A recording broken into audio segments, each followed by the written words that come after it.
Welcome back, welcome back. Today is a special day.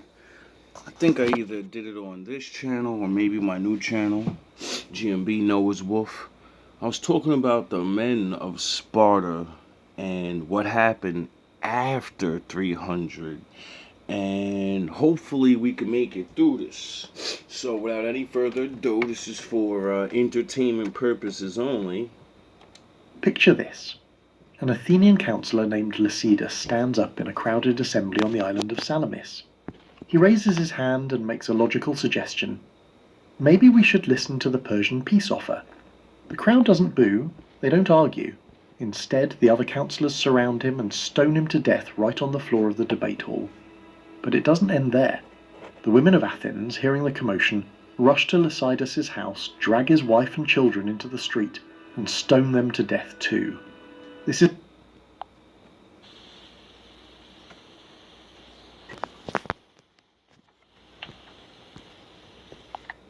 What's the matter with you? I just can't take it, sir. What did you say? It's my nerves, sir. I just can't stand the shelling anymore. Your nerves. Hell, you're just a goddamn coward. You don't have a yellow bastard sitting here crying in front of these brave men who've been wounded in battle. Shut up! You won't have sons of bitches who are afraid to fight stinking up this place of honor. You're going back to the front, my friend. You may get shot. You may get killed. But you're going up to the fighting. Either that or I'm going to stand you up in front of a firing squad. I ought to shoot you myself, you goddamn. Get him out of here. Send him up to the front.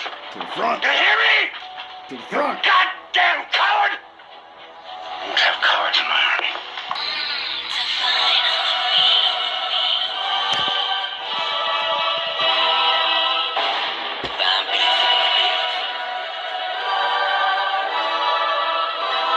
I'm the man up in this piece.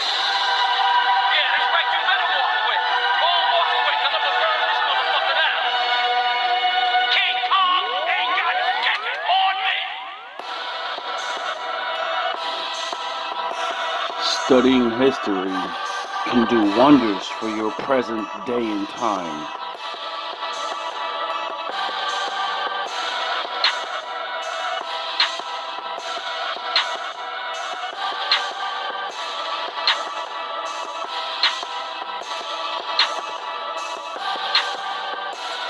isn't a scene from a horror movie. This was the reality of 479 BC. The Greeks were done with diplomacy. They were traumatized, homeless, and bloodthirsty. The 300 Spartans at Thermopylae were dead, Athens was a smoking ruin, and the only language left was violence. This brutal, zero-tolerance mindset sets the stage for the final showdown. This is the Battle of Plataea, the story of how the Greeks stopped being victims and became butchers. Before diving into these forgotten stories of survival and suffering, if you enjoy learning about the hidden truths of history, ancient stories together from different parts of the world, connected across time and space by our shared curiosity about the past, that murder of Lycidas proves one thing: the Greeks were desperate. King Xerxes had left, but the threat hadn't. He left behind General Pausanias, a man far more dangerous than the king. Pausanias wasn't a tourist, he was a shark. He sat in the plains of Boeotia with 300,000 of the empire's deadliest killers, effectively holding a knife to the throat of Greece. He burned Athens a second time just to prove a point. I am still here. The Athenians, living as refugees, had reached their breaking point. They sent runners to Sparta with a message that wasn't a plea for help, it was a threat. They told the Spartan ephors, if you don't march now, the Athenian navy joins Persia, and when that happens, your walls won't save you. It was the wake-up call of the century.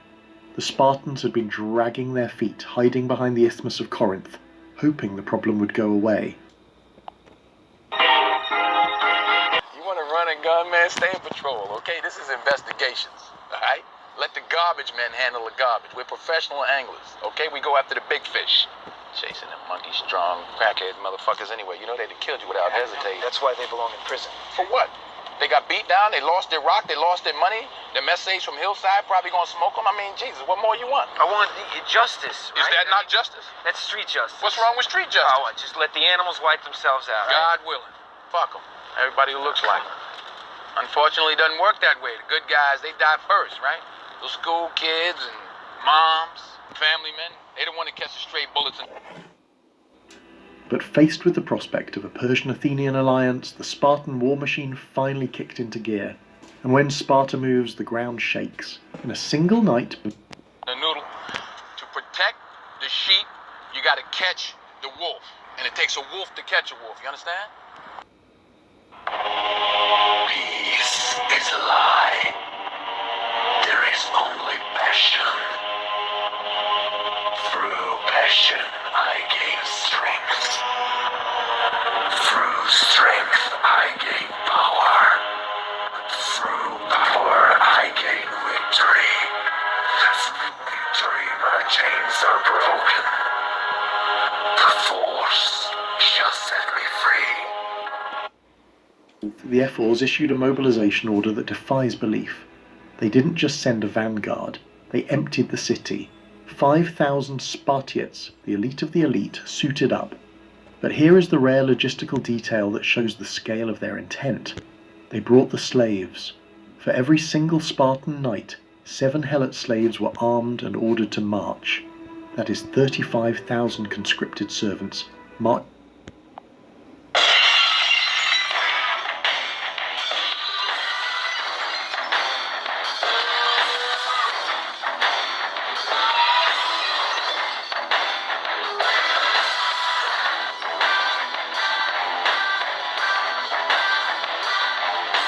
To war alongside their masters.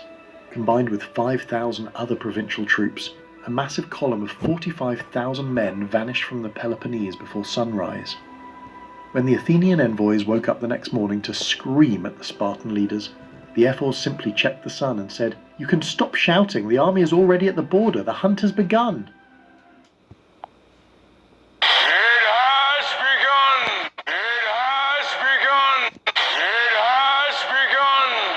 While the Spartans were marching north, kicking up dust and terror in equal measure, General Mardonius was already making his move, and this is where we need to stop and correct a massive misconception about the Persian Wars.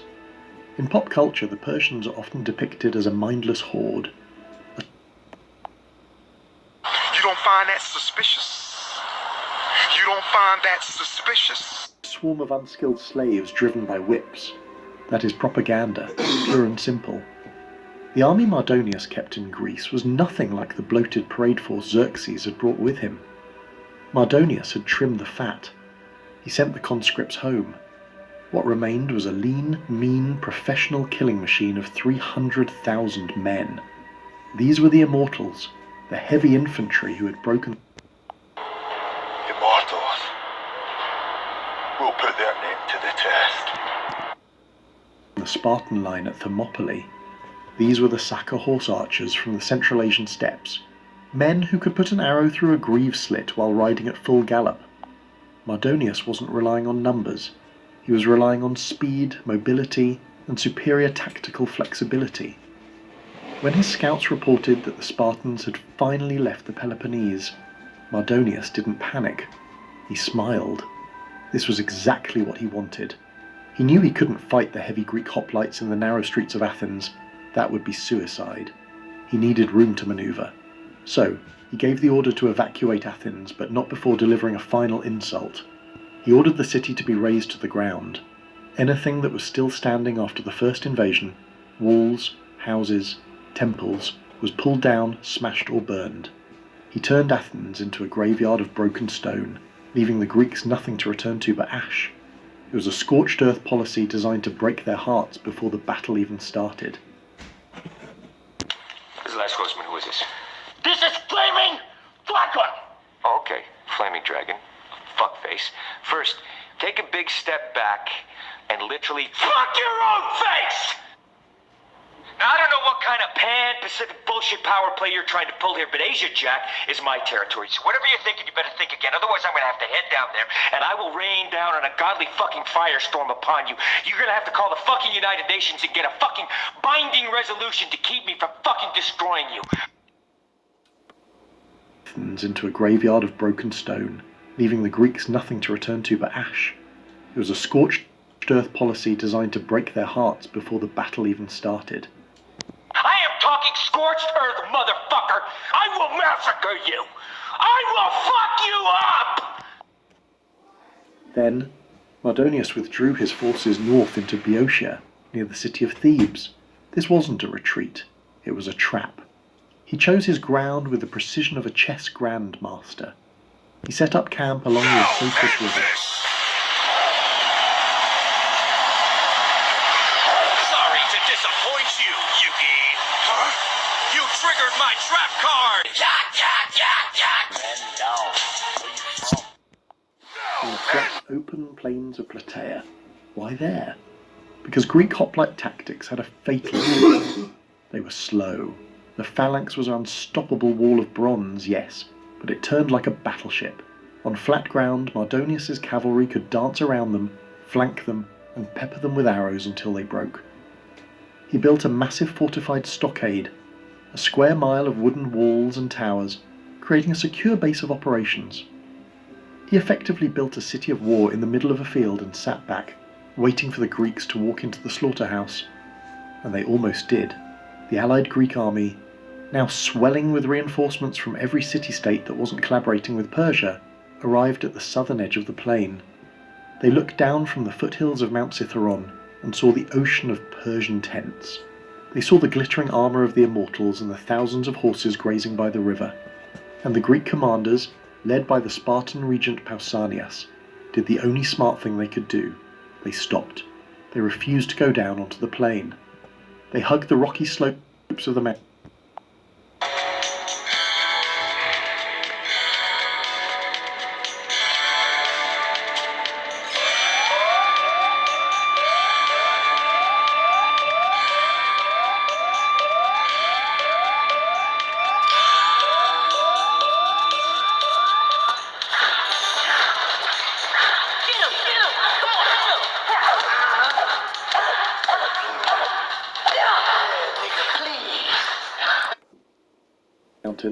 Where the Persian cavalry couldn't reach them.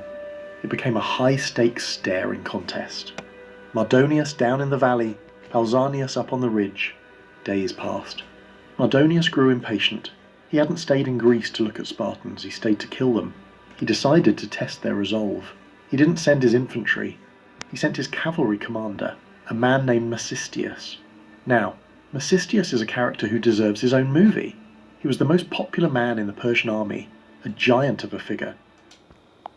Nigga, when my name come up, respect it. Nigga, when my name come up, respect it.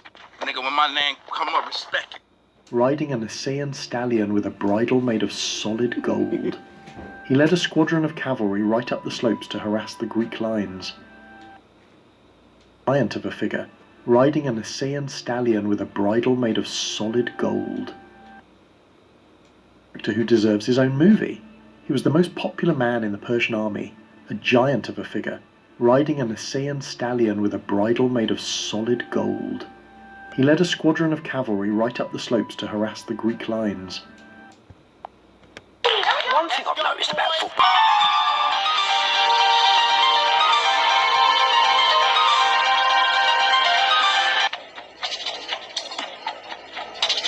We'll wait for what? He needs a sensu beam.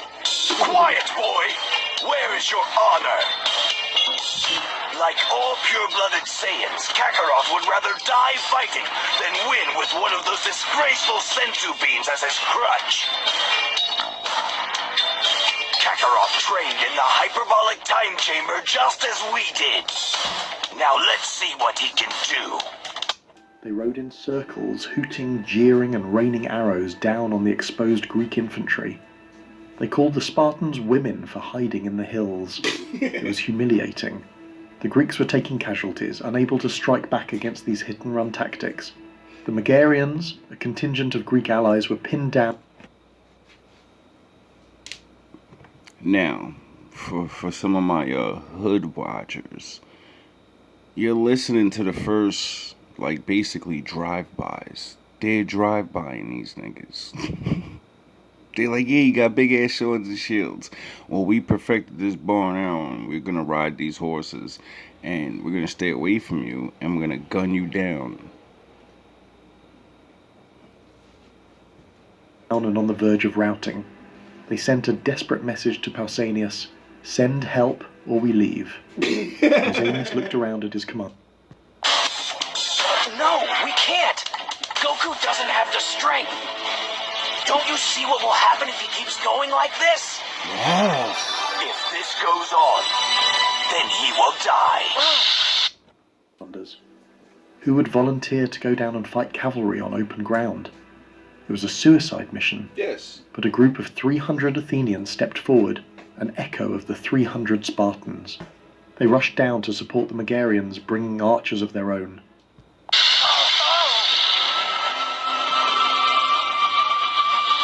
But that will be his decision.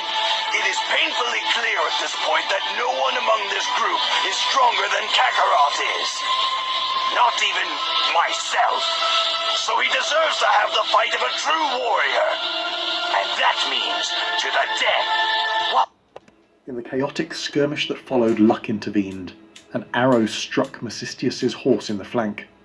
The beast reared up in pain, throwing the Persian commander to the ground. The moment he hit the dirt, the Athenians swarmed him. But here is a detail that shows just how advanced Persian engineering was. They couldn't kill him. Mecistius was wearing a suit of scale armour under his purple tunic that was impenetrable. The Greeks were hacking at him, and their swords were bouncing off. He was fighting back, a gold-clad tank of a man, until one soldier... We all just stand here and watch? I won't be part of it! Aren't you the one who has never stopped talking about how great a hero Kakarot is? If you have so much faith in him, then wait and see what he will do. I realised the trick. He jammed the spike of his spear through the eye-hole of Mecistius' helmet. God The damn. giant fell. The death of Mecistius sent a shockwave through the Persian army. The cavalry charged recklessly to recover his body, leading to a brutal, dusty brawl over the corpse. But the Greeks held their ground. They hoisted the body of the Persian commander onto a cart and paraded it through the ranks. Got him. We fucking got him. It was a massive morale boost. They had drawn first blood. They had killed the enemy's favourite son, but Pausanias knew this was just the prologue. Mardonius was watching from the valley floor, and he was no longer smiling. The staring contest was over. The real war was about to begin. The euphoria of killing the Persian cavalry commander didn't last long. In fact, it evaporated about as quickly as a drop of water on the hot Greek stone. It is now He's out of line, but he's right. August. The Greek sun is a physical weight, hammering down on men encased in 60 pounds of bronze armour. Sweating is constant. Dehydration is a faster killer than any Persian arrow. Pausanias, the Spartan regent, looked at his army and realised they had a problem. They were positioned on the high ground, safe from cavalry charges, but they were far from a reliable water source. Emboldened by their small victory against Mecistius, Pausanias ordered a manoeuvre. The entire Greek line, all 100,000 men, shuffled down from the safety of the foothills toward the Asopus River, settling near a vital water source called the Gargaphia Spring. It seemed like a good idea at the time. It wasn't. Mardonius watched them move. He didn't attack. He didn't send his infantry charging across the river to meet them in a glorious collision. Why would he? He saw exactly what Pausanias had done. The Greeks had just extended their neck.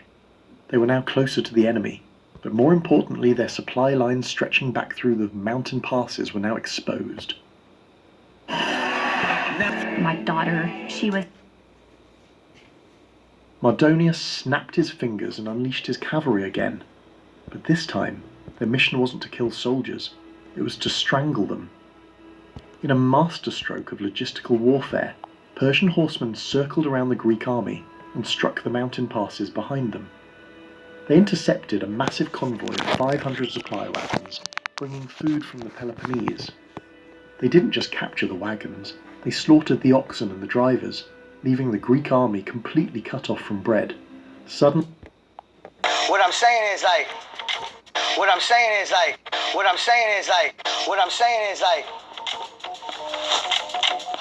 find that person. Yeah. When we do find him, once we get him back, I'm gonna give him right back to them. Really? Say, congratulations, you played yourself. The Battle of Plataea wasn't about fighting, it was about starving. For 8 long days, the two armies sat there. The Greeks were terrified to move forward because the open ground was a death sentence against cavalry. They couldn't move back without looking like cowards. So they sat, baking in the heat, while Mardonius tightened the noose. Every day the Persian cavalry would ride up to the Asopus River, launch volleys of arrows into the Greek ranks, and then ride away laughing.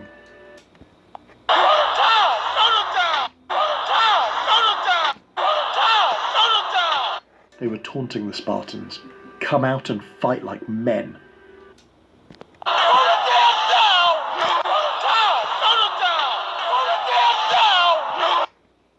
But Pausanias held the line. He relied on that famous iron discipline. He forbade his men from breaking formation. But discipline doesn't quench thirst.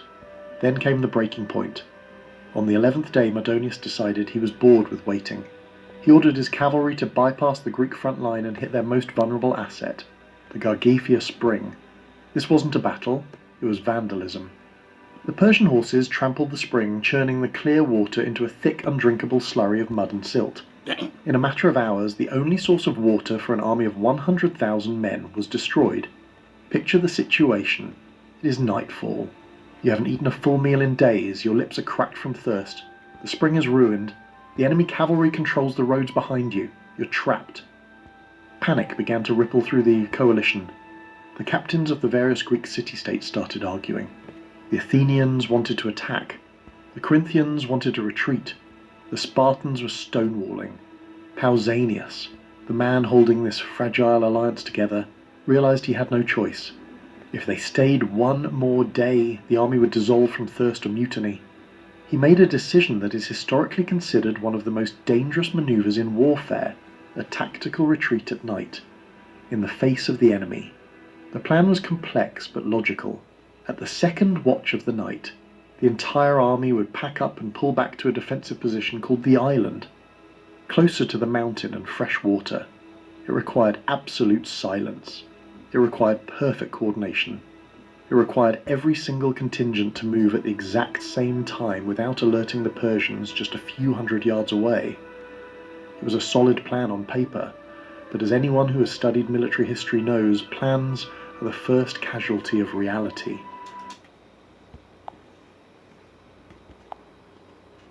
When they don't, they'll cast you out. Like a leper. See, their morals, their code. It's a bad joke. We've dropped at the first sign of trouble. As the sun went down and the moon rose over the dark silhouette of Mount Cithaeron, the Greeks prepared to move. They didn't know it yet, but they were about to step into a comedy of errors that would nearly cost them Western civilization. If you want to understand why the Battle of Plataea was such a mess, you have to look at what happened that night. Sprinted away from the front. They didn't stop at the agreed upon position. They kept going all the way back to the town of Plataea itself, huddled around the Temple of Hera, effectively taking themselves out of the fight. In the dark, the Greek army had just lost 50% of its manpower because of fear. But on the right wing, where the Spartans were stationed, the problem wasn't fear, it was pride. This brings us to one of the most stubborn men in history, Captain Amompharetos. He was the commander of the Lochos of Pitana, a prestigious Spartan unit. When the order came down from Pausanias to retreat, Amompharetos refused.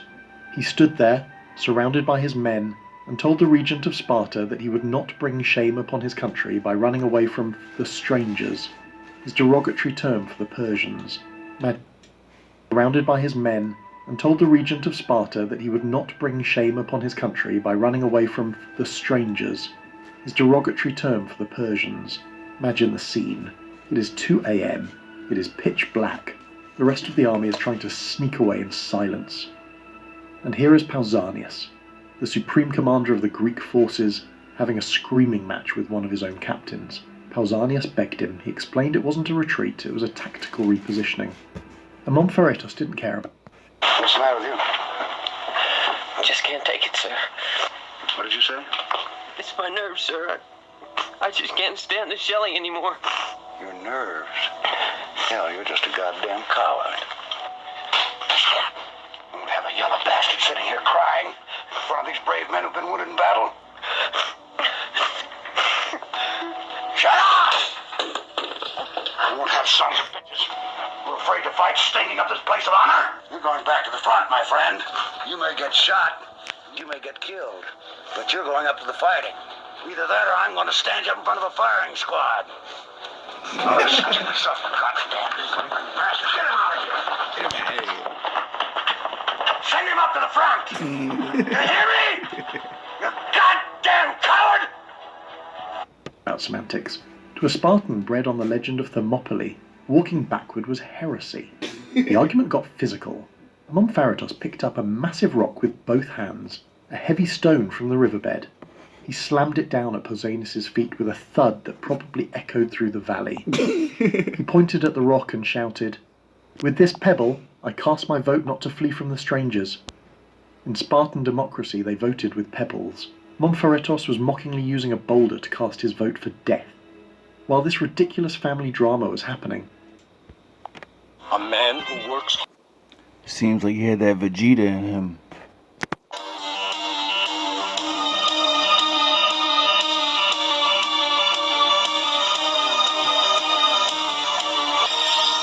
Tell me, Vegeta, with that stamp on your head, I know Babbidi's been giving you orders.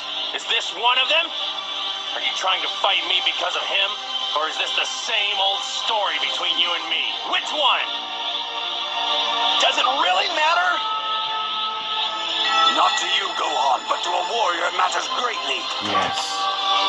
And you know this as well as I do, Kakarot. In a day, you'll be back to the dead, and I will not miss this opportunity. Who are you people? Don't you see the universe matters more than your meaningless squabble? Meaningless, huh? What do you know of meaningless? the Athenians on the left wing were sitting there confused. They knew the Spartans were supposed to move first, but nothing was happening. They sent a runner over to the Spartan camp to see what was going on. The Athenian messenger found the Spartan commanders screaming at each other while the army stood motionless. The messenger essentially asked, guys, the sun is coming up. Are we leaving or what?" Pausanias, exhausted and furious, finally made a call. He decided to leave Montferratus behind. He ordered the rest of the Spartan army to begin the retreat, hoping that once Montferratus saw his comrades leaving, he would swallow his pride and follow. It was a game of chicken played.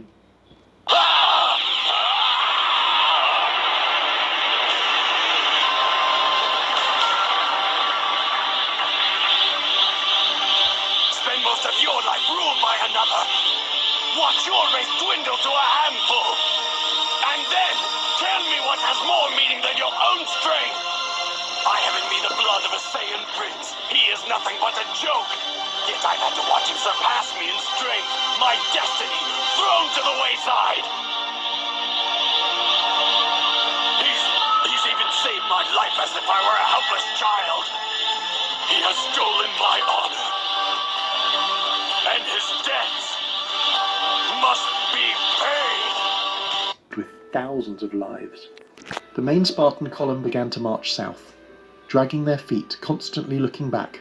And sure enough, when Montferratus realized he was truly being abandoned to face 300,000 Persians alone, he finally cracked. He ordered his men to pick up their shields and jog to catch up. But it was too late. The sky was turning grey. The birds were singing, the sun was cresting over the mountains. From the Persian camp across the river, the sentries rubbed their eyes. They looked out at the Greek position. The centre was gone.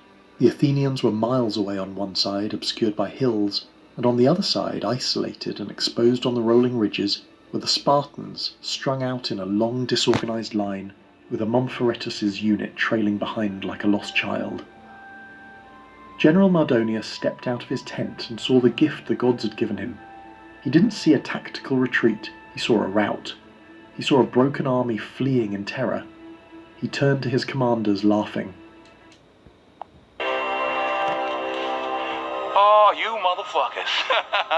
Okay. All right. I'm putting cases on all you bitches. Huh? You think you can do this shit? Jay! You think you can do this to me? You motherfuckers will be playing basketball in Pelican Bay when I get finished with you.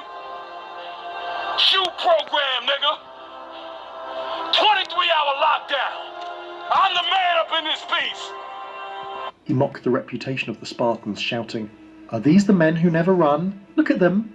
He didn't wait for his infantry to form up properly. He didn't wait for a complex battle plan. He simply pointed at the retreating red cloaks and yelled, "Get them!"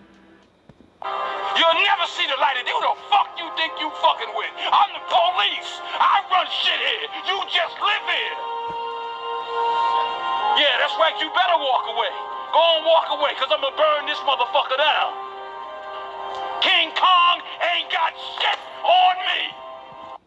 The dam broke. The Persian cavalry surged forward, crossing the river in a thundering wave. Behind them, the elite immortals and the rest of the infantry began to run, screaming their war cries. There was no order, no formation, just a massive chaotic stampede of hunters chasing wounded prey.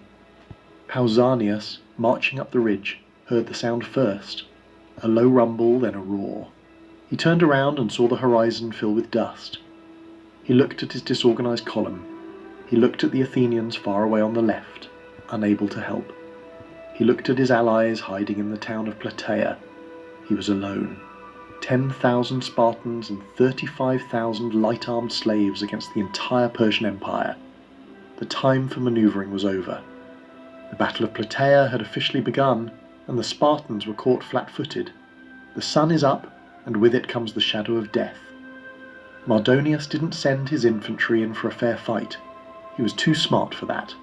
He ordered his archers, tens of thousands of them, to plant their wicker shields in the ground, forming a makeshift wall, and then simply darken the sky. Afraid, are you? No, sir. See through you. We can. Be mindful of your feelings. Your thoughts dwell on your mother. I miss her. Afraid to lose her, I think. What has that got to do with anything? Everything. Fear is the path to the dark side. Fear leads to anger. Anger leads to hate. Hate leads to suffering. This is where the Battle of Plataea turns into a psychological horror movie. The Spartans and their Tegean allies, totaling around 53,000 men, were stranded on the open slopes of the Cithaeron Ridge. They were not in battle formation. They were caught mid-march. As the Persian cavalry swarmed around the flanks, and the infantry archers unleashed volley after volley, the natural human instinct would be to either charge or run. Pausanias did neither. He ordered the army to halt and drop to one knee. Then, amidst the screaming of dying men and the clatter of thousands of arrows striking bronze shields, he turned his back on the enemy. He called for a priest. There is no dark side, nor a light side. There is only the Force. I will do what I must to keep the balance. The balance is what keeps me together. Part 2, coming There is soon. no good without evil, but evil must not be allowed to flourish. There is passion, AKA